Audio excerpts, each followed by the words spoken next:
প্রিয় BA third সেমিস্টারের ছাত্রছাত্রীরা, আজকে আমি তোমাদের যে বিষয় নিয়ে আলোচনা করব সেটি হচ্ছে তোমাদের যাদের প্রত্যেকেরই তোমাদের কম্পালসারি ইংলিশ পেপারটি রয়েছে LCC 1। তো তোমরা অনেকে রিকোয়েস্ট করেছো যে স্যার আমাদের যদি লেটার রাইটিং থেকে যদি কিছু আহ, গুরুত্বপূর্ণ প্রশ্নর একটু প্যাটার্ন বুঝিয়ে দেন তাহলে খুব ভালো হয়। তো আজকে আমি একটি প্রশ্ন তোমাদের সামনে তুলে ধরবো। প্রশ্নটি তোমাদের একটু প্র্যাকটিস করে যেও এবং তোমাদের আমি প্যাটার্নটা বলে দেবো কীভাবে তোমরা লেটার রাইটিং করবে।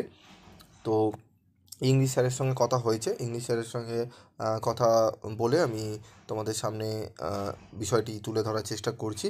যদি কোনো জায়গায় অসুবিধা হয় তাহলে তোমরা কমেন্ট বক্সে লিখে জানিও, আমি চেষ্টা করবো একবার বুঝিয়ে দেওয়ার। তো দেখো, প্রথমে আমি তোমাদের একটি লেটার রাইটিংয়ের এক্সাম্পল দেবো, তারপর আমি তোমাদের ফরম্যাট এবং কীভাবে লিখতে হয় লেটার রাইটিং তার রুলসগুলো বলে দেবো। তো write a letter to your friend inviting him to visit a hill station. নিজের ঠিকানা এবং তারিখ তোমরা ডান সাইডে দেবে, ঠিক আছে? তোমরা ডান সাইডে দেবে এবং লিখবে তোমরা তোমাদের বন্ধুর নাম। মাই ডিয়ার এখানে উজ্জ্বল লেখা আছে, তোমরা তোমাদের বন্ধুর নাম লিখবে। I hope this letter will find you in the best of our health. ঠিক আছে? তো এইভাবে স্টার্টিংটা করবে। It has been long since you have dropped any line to me. তো এইভাবে তোমরা শুরু করবে, প্যাটার্নটা দেখে নাও তোমরা। You know that it is the summer season, streams of visitors from foreign countries। ঠিক আছে? তো এমনি কোনো তোমরা লিখবে, তোমরা প্যাটার্নটা ভালো করে দেখে নাও। As well as Indian tourist are coming in large numbers every day for Darjeeling tour. ঠিক আছে? তো you know that Darjeeling is situated in the heart of the Himalayas. This place is really an ideal place to visit, especially in summer. তো it's natural. তোমরা এখানে letter রাইটিংটি যেটি রয়েছে আমি একটু শর্ট করে দিচ্ছি যাতে তোমরা স্ক্রিন রেকর্ড নিতে পারো। ঠিক আছে? আগে একটু দেখে নাও তোমরা, এবং তোমরা এই লেটারটি লেখার পর তোমরা এখানে স্ক্রিনশট তুলে নাও। আমি লেটারটি তোমাদের সামনে ছোট করে ধরছি, করে তোমরা স্ক্রিনশট তুলে নাও। ঠিক আছে? তুলে নিয়ে তোমরা পড়তে সুবিধা হবে তোমাদের। তো এবার দেখো, এবার তোমাদের নিচে লিখবে ডান দিকে ইয়োর সিনসিয়ারলি, নিজের নাম লিখবে নিচে, যাকে পাঠাচ্ছ তার ঠিকানা লিখবে। ঠিক আছে? তো এইভাবে লেটার রাইটিংটা তোমাদের কিন্তু লিখতে হবে। এবার আমরা চলো রুলসটা দেখে নিই। তো দেখে নাও, পার্সোনাল লেটার রাইটিংয়ের নিয়মগুলো দেখে নাও। হেডিং, চিঠি লেখকের নাম, ঠিকানা, তারিখ উপরে ডান দিকে লিখতে হবে। ঠিকানা এবং তারিখ অবশ্যই লিখতে হবে। ঠিক আছে? সম্বোধন একটি শিরোনামের নিচে বাম দিকে একটি কমা দিয়ে লেখা হয়। ডিয়ার আঙ্কেল, ডিয়ার উজ্জ্বল, সন্দীপ ইত্যাদি। দ্য বডি মূল অংশ, এই অংশে চিঠির মূল বক্তব্য বর্ণনা করা হয় সহজ ও কথ্য ভাষায়। এটি লেখা হয়। চিঠির শেষে শুভেচ্ছা ও শ্রদ্ধা জ্ঞাপন করা হবে। ঠিক আছে? বিদায় উক্তি, যাকে চিঠি লেখা হচ্ছে তার সাথে লেখকের সম্পর্কের সঙ্গতি রেখে বিদায় উক্তি লিখতে হয়। এটি ডান দিকে একাধারে লিখতে হবে এবং তারপরে একটি কমা দিতে হয়, যেমন yours truly, yours sincerely, yours ever ইত্যাদি। দ্য সিগনেচার, স্বাক্ষর, বিদায় উক্তির নিচে প্রেরকের স্বাক্ষর থাকবে। প্রাপকের নাম ঠিকানা চিঠির শেষে বাম দিকে চিঠি প্রাপকের নাম ও ঠিকানা লিখতে হয়। ঠিক আছে? তো এবার স্ট্রাকচারটা তোমরা প্যাটার্নটা দেখে নাও। ঠিক আছে? কীভাবে সাজানো হবে। ঠিক আছে? প্যাটার্নটার ছবিটা তুলে নাও তোমরা। হেডিং নিচের ঠিকানা, তারিখ, স্যালুটেশন, ডিয়ার রিয়া।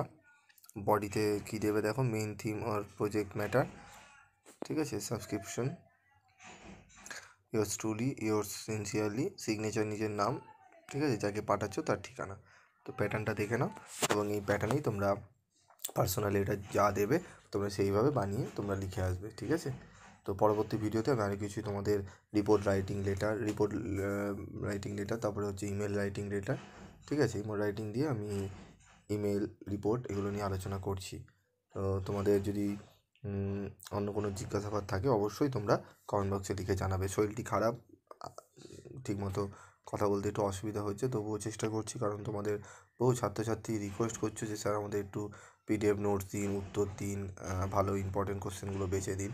তো জানো তোমরা বিগত 7 বছর ধরে তোমাদের আর সাথে পিভি স্টাডি ক্লাস রয়েছে। যারা পুরনো স্টুডেন্ট, যারা গ্র্যাজুয়েশন কমপ্লিট করেছে, শুধুমাত্র PV study class channel follow করেই, কোনো বইপত্র না কিনেও তারা কিন্তু 50 থেকে 60% এবং নাম্বার পেয়ে গ্র্যাজুয়েশন কমপ্লিট করেছে। অনার্স এবং জেনারেল ক্ষেত্রে তো 70%ও গেছে।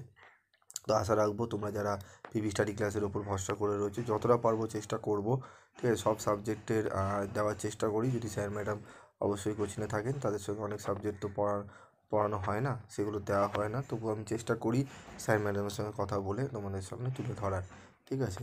তবে আমি একটি কথা বলবো, অনেক ইউটিউব চ্যানেল আছে শুধুমাত্র ভিউ বাড়ানোর জন্য, ঠিক আছে, কিছু রোজগারের জন্য একাই সব কিছু দিয়ে করতে থাকেন। সেখানে ক্ষেত্রে কী হয়, তোমরা অনেক প্রতারিত হও, ঠিক আছে। তো বিশ্বাস করার আগে আমি বারবার বলছি, বাজারে যাবে, বই যদি থাকে টেক্সট বই কেনো। বইয়ের নাম যেসব ইউটিউবার চ্যানেলে বলে দিচ্ছে, যেসব ইউটিউবে যে বইয়ের নামগুলো, সেই বইগুলো কেনো, ফলো করো। যারা বলছেন না, তারা বলছেন শুধু নোটস কেনো আমার থেকে, 400-500 টাকা করে নোটসের দাম, তাদের ক্ষেত্রে কিন্তু তোমরা কিনতে গেলে কিন্তু আমি বারবার বলছি, ঠকা ছাড়া কোনো উপায় নেই, ঠিক আছে। অত দাম দিয়ে নোটস কেনার কোনো প্রয়োজন পড়ে না। তোমরা তার থেকে যদি অনেকবার যে চলতি সহায়িকা বই, নোটস বই পাওয়া যায়, সেই বই কিনলেও তোমরা আরও বেশি পাবে। হ্যাঁ, সেখানে সাজেস্টিভ প্রশ্ন থাকবে না, সেক্ষেত্রে তোমরা বই কিনে নেবে, আমি তোমাদের সাজেশন কত কম রেমুনারেশনে তোমাদের কাছ থেকে নিয়ে নোটস তৈরি করা, এবং যেই নোটসগুলো পড়ে তোমরা কিন্তু 80 থেকে 90% নাম্বার তুলতে পারো। আজকের মতো এটুকুই, দেখা হচ্ছে পরবর্তী ভিডিও ক্লাসে। অবশ্যই তোমাদের কাছে আশা রাখবো ভিডিওটি প্রত্যেকে দেখবে এবং একটু কমেন্ট করে জানাবে তোমরা পিভি স্টাডি ক্লাসের ভিডিও দেখে কতটা উপকৃত হও। আমি যাদের কমেন্টস আমার ভালো লাগবে, বা প্রত্যেকের কমেন্টসই ভালো লাগে, ঠিক আছে, অবশ্যই এটা না যে বাড়িয়ে লিখবে, যা যেটুকু যদি নেগেটিভ থাকে নেগেটিভ লিখো, সেগুলো আমি তোমাদের সামনে তুলে ধরবো, অসুবিধা নেই। তবে যেটি প্রবলেম হবে তোমরা লিখে জানাবে। আজকের মতো এইটুকুই।